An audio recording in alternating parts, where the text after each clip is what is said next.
The further we are removed from the actual time of the Civil War, almost 150 years now, the more the average battlefield visitor needs something that they can relate to beyond silent cannons,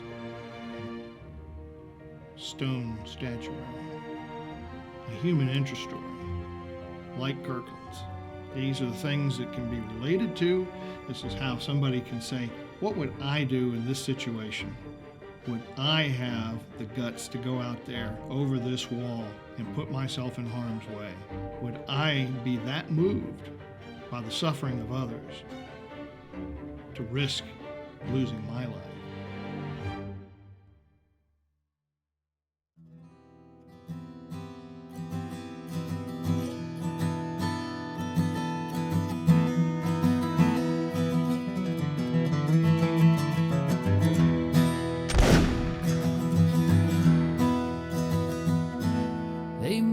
Crossed the Rubicon and charged the gates of hell.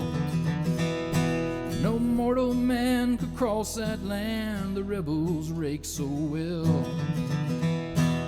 The soil was sown with flesh and bone and watered down with blood.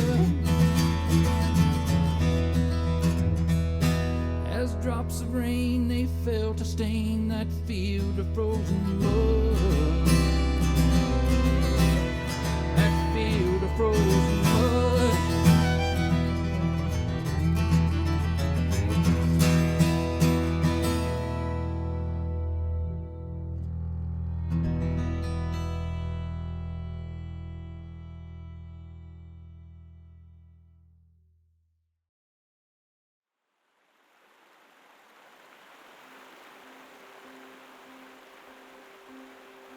There is perhaps no other single event in the history of Fredericksburg that has captured the hearts and minds of both citizens and soldiers, like the memory of Richard Kirkland. His story began long before the Battle of Fredericksburg, as a youth living a quiet existence on his family farm in the hills of South Carolina. Richard Kirkland was born in Camden, South Carolina. He was a member of a family there that they weren't poor, but they weren't well off financially by any means. They owned a farm with quite a bit of land, and they did own several slaves. Tragedy struck the family when he was 2 years old with the death of his mother. Though this event actually brought the family together, a single father and 6 older siblings were left to raise Kirkland. I think he must have been shown a lot of kindness as a child. He was a baby among older brothers and sisters, and so possibly he was a very loved kid, and I think loved people. Richard matured into a diligent and hard-working young man, following in the footsteps of his relatives who had long established a comfortable life, farming in the fertile fields of the agricultural South. In an effort to help the family farm, he began working as a surveyor and assisted in plotting over 288 acres of farmland near his family's homestead.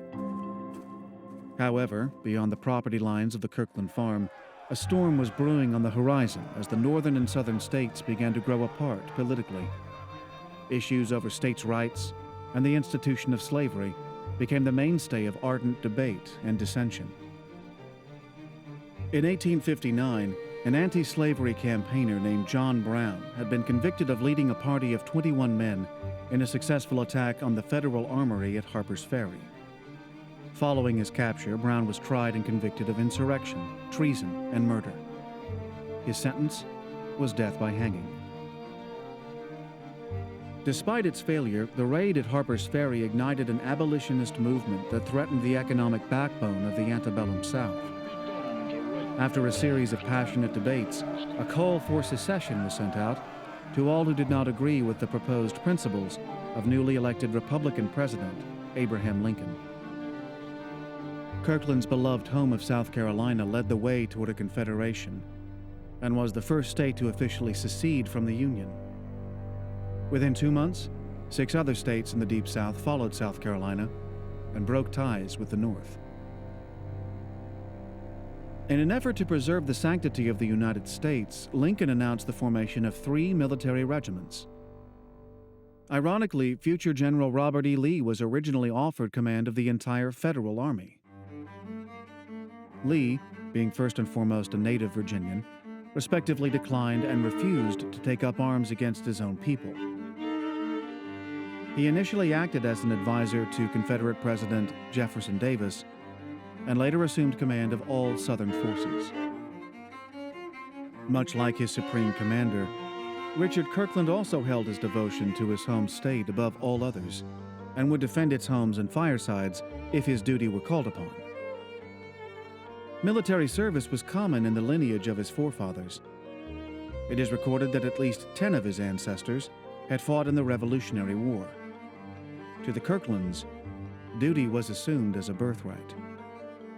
Richard and his brothers actually drew lots at the time that Secession was calling for recruits to see who would enlist and who would stay behind to help their father take care of the farm. And he's got a family to protect, he's got a home to protect, he's got a system of living. His whole paradigm is in danger, and so it's his patriotic duty. And how could he not enlist? Richard Kirkland, not even 18 years old, would enlist with the Camden Volunteers, who would be later formed as the 2nd South Carolina Volunteer Infantry. He was in Company E and G, so he was in Company E, which was the Camden Volunteers, and later he was in Company G, which was the Flat Rock Guards. He was a member of Kershaw's brigade, and anybody who's familiar with Kershaw's brigade knows that they fought in almost every single major engagement of the Civil War. The thing about Kirkland is he is one of the true boys of 61. 3 days before Fort Sumter, he's enlisted. He's actually there during the bombardment, and by July, he's at the Battle of First Manassas, the first major land battle of the war. Kirkland would be promoted from a private to a sergeant after surviving action in battles such as Seven Pines, the Battle of Williamsburg, and the Battle of Antietam. As the first year of the Civil War came to a close, many of Kirkland's family and friends had not survived. In a letter Richard wrote to his sister-in-law after her younger brother William was killed in action, he shared in her sympathies and maintained his convictions about joining the rebellion. I'm sorry to see you write so sad. William has done only what we will all have to do soon. But we must recollect that it is not our will, but it is his will that must be done.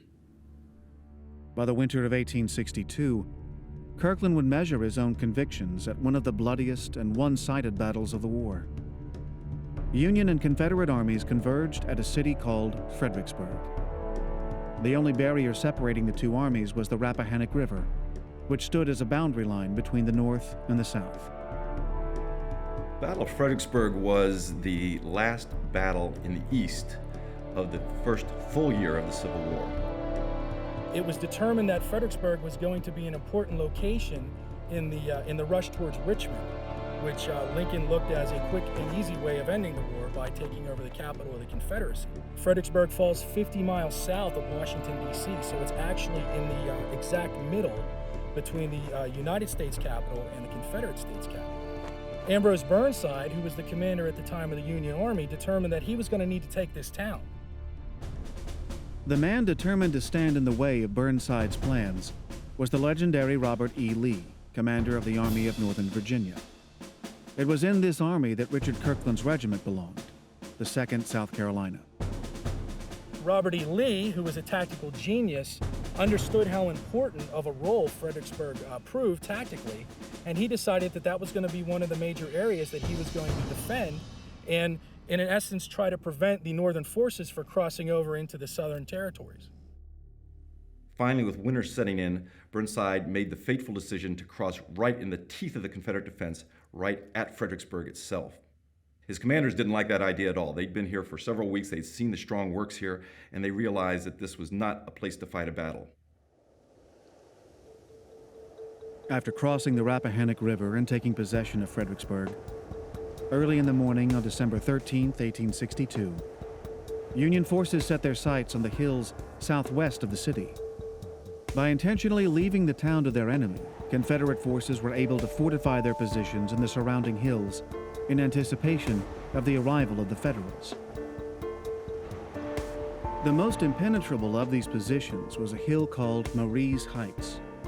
It is here that the 2nd South Carolina Infantry and 20 other brigades totaling over 35,000 men would be stationed to defend. If the Union Army could break the Confederate line and take the heights, it would strike a blow to the heart of the rebels' defense, leading to a quick Union victory. But to accomplish this, they would first have to traverse a vast open field, all the while taking fire from 2 major Confederate positions. The first position was located at the base of Mary's Heights, where a sunken road, bordered by a 4-foot-tall stone wall, provided protection for lines of infantrymen loaded with black-powdered muskets. Among the soldiers entrenched behind the stone wall would eventually be Richard Kirkland and the 2nd South Carolina. Their position would be the heaviest attacked during the battle. The 2nd Confederate position lay on top of the heights, where stood another virtual wall, a massive barrage of deadly artillery. The 300 Confederate guns, positioned to cover the entire field, fired 12-pound iron balls designed to rip holes in any advancing formations. An attack on Mary's Heights would be nothing more than a suicide mission.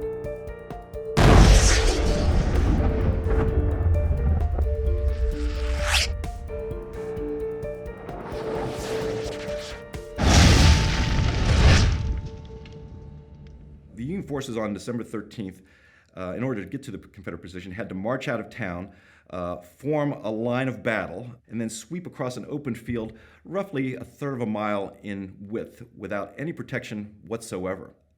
They did this time and again, 18 different brigades, each brigade again being 1,500 to 2,000 men, would attack the wall over a course of 6 to 8 hours.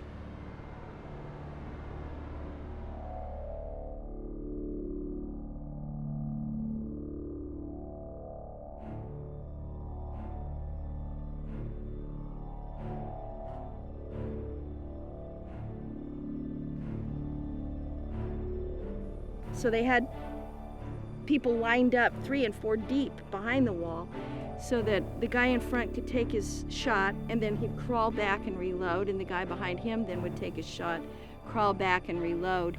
And that cycle just repeated itself. So besides the artillery up here on the hill, raining hell down on them, they had hell coming at them straight that they couldn't penetrate.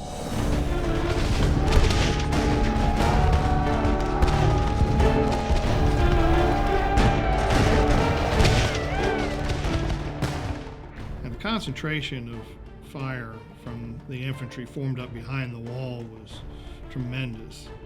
Being able to fire one volley and have that instantly replaced by another file and another file. It's like rolling thunder.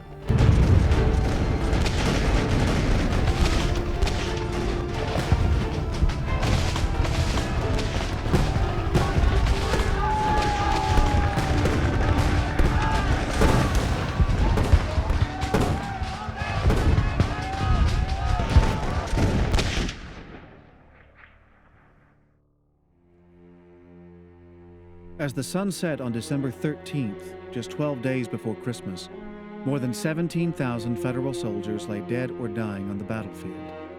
Nearly half of them alone were struck down trying to penetrate the stone wall at the base of Mary's Heights.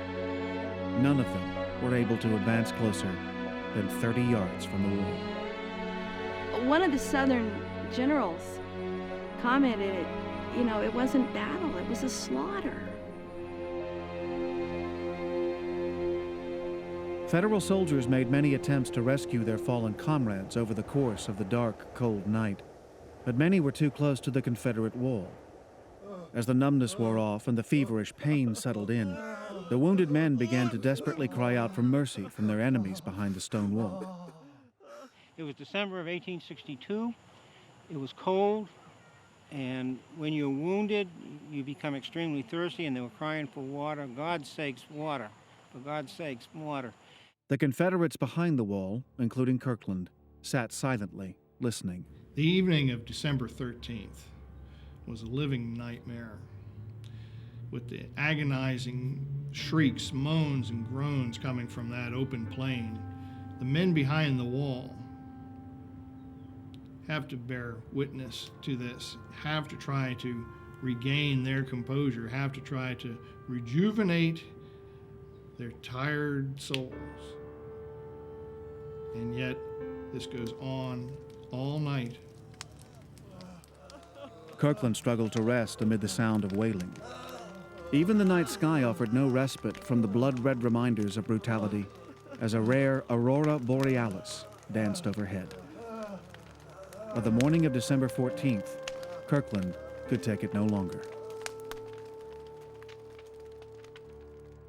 Kirkland's conscience, I think, takes over. And it's no longer an irritable nuisance that's preventing him from sleeping, but it's something that really touches his heart. And he feels the need to do something. Kirkland went to his superior officer, a man who he knew well, General Joseph Kershaw, at the Stevens House, and asked Kershaw for permission to go out and aid these wounded Union soldiers. Can you imagine going to a general and saying, "General, I want to go over the wall," and of course, General Kershaw just knew he was going to be killed doing such a thing. There had been so much heavy fighting, and Kershaw urged him not to do it. He said, as soon as you step over that wall, you're going to be shot down. But Kirkland said, "I'm willing to try." Eventually, he is told that he's allowed to leave his position and render aid, but he cannot do so under a white flag of surrender. He went in and he asked the commander for permission. He wanted it to be all right. So I think he was intensely aware of his place in the grand scheme of things, and that he couldn't just go half-cocked. While the suffering emotionally moved many, no Confederate dared face almost certain death to administer help. Standing several yards from his dying enemies, Kirkland stared through the thin shroud of fog ahead of him, listening as the cries for help slowly diminished. He went down, filled up 2-3 canteens of water at a nearby well. He gathers all those canteens. He is laden with canteens, and he hikes himself over that wall. And begins wading through all of these blue battered bodies in front of him, giving water to those that are still alive. One's got to bear in mind the tremendous risk that Kirkland's taking with his own personal well-being. Usually you see somebody going from body to body out on a battlefield, figure that they're there to rob the dead and the dying.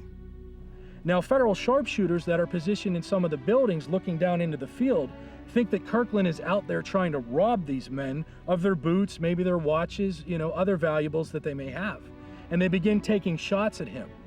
And by the grace of God, he does not get hit. And eventually they realize that he's not robbing these men, he's actually administering aid to them. Here's a man that's covered with canteens, and he is clearly not a threat to anybody.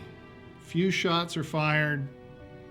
It's sort of natural that he's going to receive some incoming fire, but as time goes on, they start to realize this man is doing something good.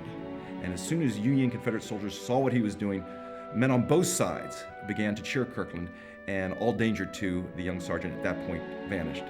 And for the next hour and a half, he was able to go about the battlefield, giving water to his wounded enemies. It's very easy to think that you would risk your life for a friend, but to risk your life for an enemy is something that is very rare indeed. And that, to me, is the story of Richard Kirkland.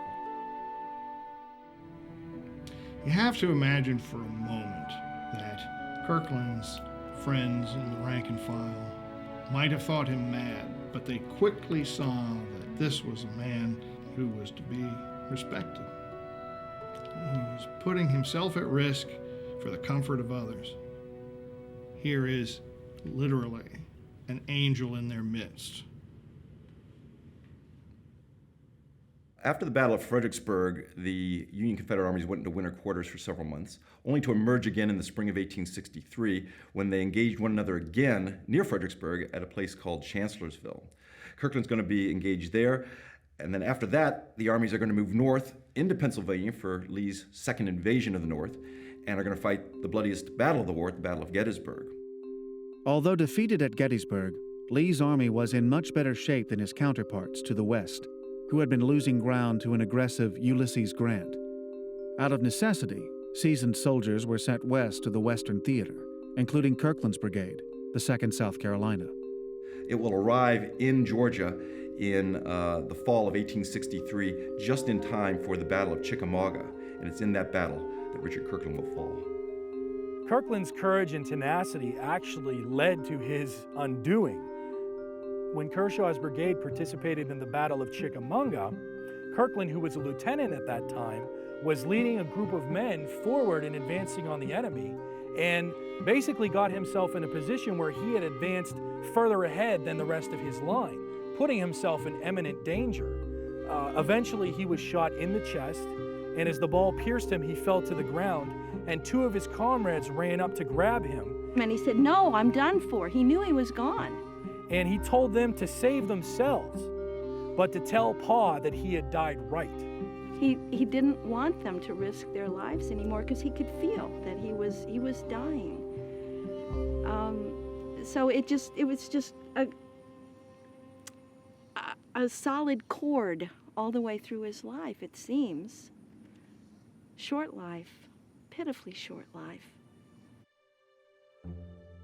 Kirkland would be buried back home in Camden.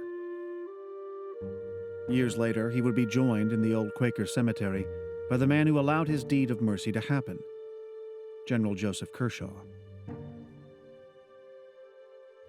Richard Kirkland's experience here at Fredericksburg, his deed of mercy, was pretty unusual.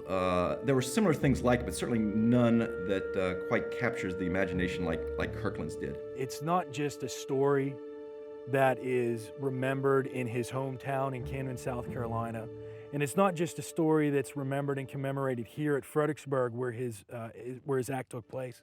It really has resonated across the entire country and has become almost a branding of sorts when people talk about Civil War memory. It was commemorated in the 1960s at Fredericksburg by the construction of a fine monument to Richard Kirkland by the famous sculptor Felix de Weldon, who also did the raising the flag at Iwo Jima.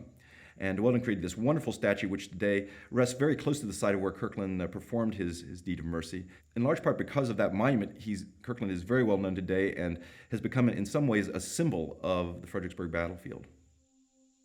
At the base of the monument dedicated to Richard Kirkland reads an inscription.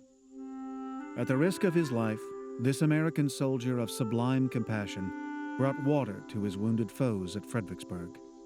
The fighting men on both sides of the line called him the Angel of Mary's Heights. For myself, Kirkland's story is what keeps me grounded to the human element. It's not just tactics. It's not just men passing back and forth over a field, but this is reality. It is real human passion and compassion. There is no black or white. I mean, Kirkland was a killer, and Kirkland was a kind, compassionate, brave man at this, all at once. And not too many stories that I know bring the two together so vividly. Visitors to the Fredericksburg battlefield today will find a place of quiet reflection as one stands on its peaceful summit gazing out over the landscape that witnessed the struggle of a nation. Lee's paradoxical words about war echo in the heart.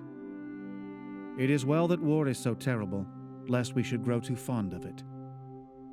These words express a victorious general's confliction with the attraction and repulsion of war, caused by the massive death and destruction resulting from the Battle of Fredericksburg. So the Battle of Fredericksburg didn't really accomplish anything tactically. It ruined the career of Ambrose Burnside's. It cost the lives of thousands and thousands of Union soldiers. And it was a victory that the Confederate Army didn't really celebrate all that much because it was such an absolute slaughter. You could lift this battle out of the annals of Civil War history. And it would all end up just the same. This battle did nothing to help either side reach their goal. So this was all for nothing. And maybe Richard Kirkland's act redeemed this battle and gave us something that we could learn from it.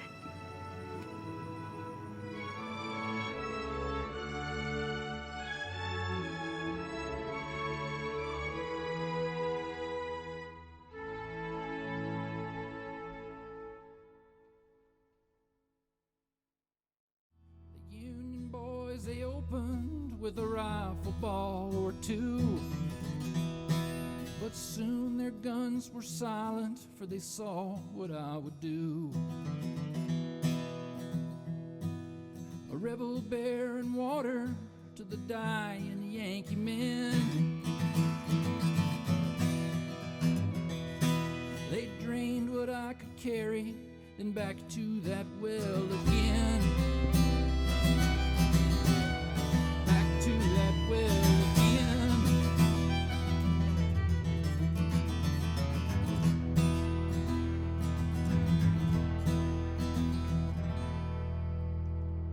Many times I did return there to that killing place, to see the desperate gratitude on some poor soldier's face. How many never lived to see their home so far away? Dark visions burned in memory from what we saw that day. What we saw that day.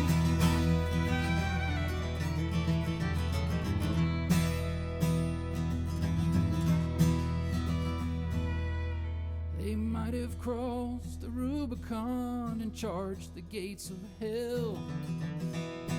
No mortal man could cross that land the rebels raked so well.